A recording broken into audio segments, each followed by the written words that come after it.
Merci d'avoir une nouvelle fois répondu à l'invitation de l'association Réagir pour Beaucaire et des organisations amies, à savoir la Ligue des droits de l'homme, la Libre Pensée du Gard, les Pieds Noirs progressistes, l'Amitié France-Algérie, France Al-Jazaïr et l'Union pacifiste.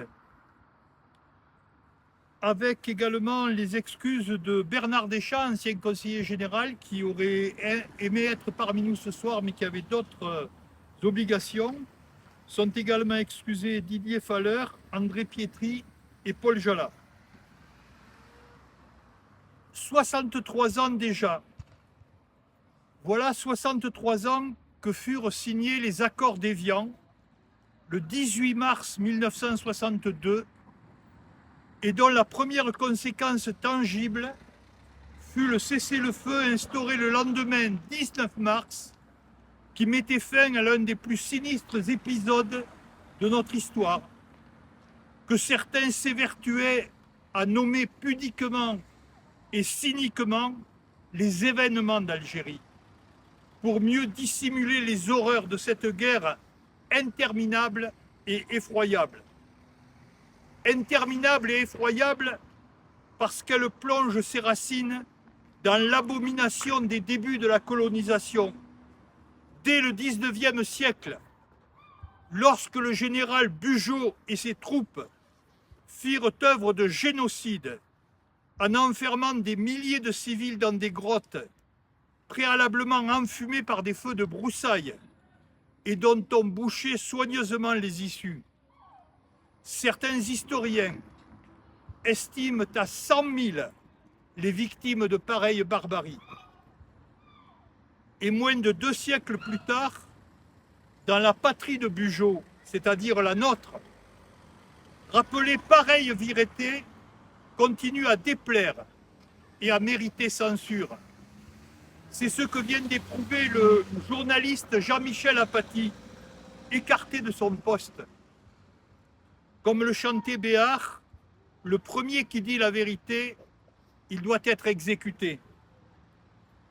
Mais nous pourrions ici ce soir, comme dans des milliers de communes de ce pays, être dans le public, à écouter le discours d'élus ou de représentants de l'État rappeler les faits, se féliciter de la fin des horreurs, exalter la réconciliation entre les peuples, comme dans des milliers de communes dont des rues, des places, des lieux publics portent ce nom du 19 mars 1962 comme une bannière de la paix retrouvée, comme un hommage aux 400 000 victimes civiles, comme un hommage aussi aux 25 000 militaires français tombés, dont une majorité étaient de simples appelés du contingent qui n'avaient rien demandé et furent fauchés à l'aube de la vie, des espoirs et des amours. Est-ce ainsi que les hommes vivent? Est-ce ainsi que les hommes vivent et meurent?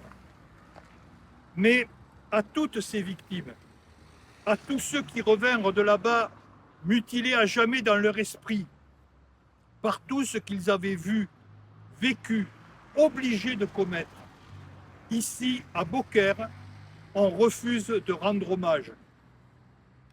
Depuis 2015, la rue où nous sommes et qui portait leur mémoire a été débaptisée pour réécrire l'histoire, pour la falsifier du fait d'un élu et de sa majorité, membre d'un parti dont les pères spirituels, outre des Waffen-SS et des collaborateurs de l'occupant nazi, figurent les terroristes de l'OAS, l'armée, l'organisation armée secrète. Parmi ceux-là, il en est un qui a quitté ce monde en ce début d'année et qui se glorifiait d'avoir torturé de l'autre côté de la Méditerranée. Lui qui ne voyait dans les camps d'extermination nazis qu'un détail de l'histoire. Lui qui a participé à rendre irréversible la fracture entre les différentes composantes de la population d'Algérie qui aurait pu espérer un futur un destin commun. Lui qui demeure la référence de ces élus beauquérois, experts en négationnisme. Mais n'en déplaise à ces deux maires qui se sont succédés et à leur travestissement de l'histoire, l'empire colonial a vécu et les peuples ont conquis leurs droits à l'indépendance, à la paix, au développement.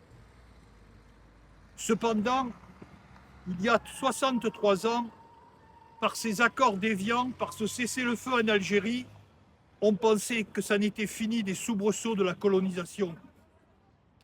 On imaginait même que ces mots-là, colon, colonie, colonisation, étaient devenus désuets, appartenaient désormais au passé, définitivement, qu'on ne les retrouverait plus que dans les livres d'histoire. Et pourtant, à l'est de l'Europe, de notre Europe, des territoires sont arrachés à une nation libre et indépendante au nom d'un passé de domination. Pourtant, à l'autre bout de la Méditerranée, ces mots sont toujours d'actualité. En 1947, au Proche-Orient, l'ONU promettait la création de deux États. L'un, celui d'Israël, vit le jour dès l'année suivante, en 1948. L'autre, celui de Palestine. 78 ans après, non seulement n'existe toujours pas, mais voit son territoire de jour en jour amputé, grignoté par la volonté colonisatrice de son voisin. Et là-bas, colon, colonisation, colonie ne sont pas des gros mots. Pourtant, malgré les conflits successifs, en 1993, un immense espoir était né. Yitzhak Rabin, Premier ministre d'Israël, et Yasser Arafat, dirigeant de l'Organisation de libération de la Palestine, signaient un accord de paix. Hélas, quelques mois plus tard, Rabin était assassiné par l'un de ses propres compatriotes. Et ceux qui ont inspiré le meurtrier se sont depuis succédés à la tête de l'État d'Israël, avec un mot d'ordre, coloniser.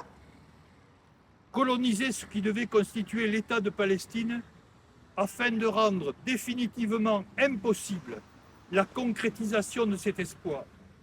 78 ans donc pour des centaines de milliers de nos frères humains, d'abandon, d'exil, d'errance, de souffrance, de désespoir. Et on le sait, le désespoir peut conduire au pire. Le pire, ce fut le 7 octobre 2023, dans ce déchaînement de haine, ce déferlement d'abominations innommables, inexcusables, inexpiables. Mais l'acte de terroriste sanguinaire ne saurait pour autant condamner tout un peuple aux pires atrocités. À Gaza, aujourd'hui, des dizaines de milliers de morts déjà, les villes rasées, la faim, le froid, la disparition des hôpitaux, des écoles et la vengeance aveugle qui s'exerce aussi en Cisjordanie. Le terrorisme de l'un nourrit le terrorisme de l'autre, pour le plus grand malheur des peuples de la région. Tout cela sous le regard vide et froid des grandes puissances de ce monde qui, avec l'aide de l'ONU, pourraient faire enfin cesser ce cycle mortifère et imposer l'application de l'accord de 1947. Sans parler non plus des délires apocalyptiques d'un certain Trump, envisageant de raser tout ce qui est debout à Gaza, de déporter on ne sait où plus de 2 millions d'habitants et de transformer ce bout de désert en nouvelle Riviera pour milliardaires. Est-ce ainsi que les hommes vivent? Est-ce ainsi que les hommes vivent et meurent? Vous le voyez, colon, colonie, colonisation restent tristement d'actualité quand on croyait que le 19 mars 1962 en avait marqué la disparition à jamais. C'est pourquoi, plus que jamais, Il est nécessaire que cette rue retrouve son nom, sa portée symbolique, pour les valeurs qu'il incarne, pour les espoirs qu'il porte. L'heure n'est pas à douter, mais plus que jamais, à lutter pour que le printemps qui doucement s'avance ne soit pas qu'un mirage, mais l'avènement d'une humanité nouvelle, celle de peuples libres, égaux et fraternels. Merci. Bravo.